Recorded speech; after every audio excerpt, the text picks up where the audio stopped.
So January is a big shift for fifth grade. Um, Here is the Math Stories Guide, and all of the highlighted problems are part of a part problems. They're problems that involve reasoning like what's one half of two thirds. Up until this point, kids have just been doing addition subtraction based structures as well as some fractions as sharing.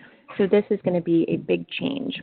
I also want to let you know, hopefully this has been helpful to you, but when you look at the problems in the Math Stories Guide, there's always guidance when there is a shift.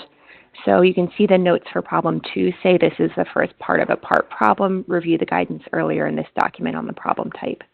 So anytime there's a shift, I try to give you a heads up and refer you to the part of the Math Stories Guide that will help you make that transition. Part of a part problems are ones that I actually have found adults have the hardest time with, especially adults who have been used to some pretty direct instruction or really gravitate right towards expressions and equations.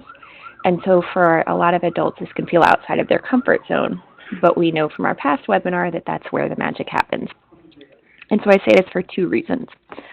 One, when you are working with teachers and when you do your first IPP with them, leave time for them to try the problems, to ask questions, name that many of them may stumble in ways that they're not used to, but that's normal, and encourage them to go through the same process that we do with Math Stories.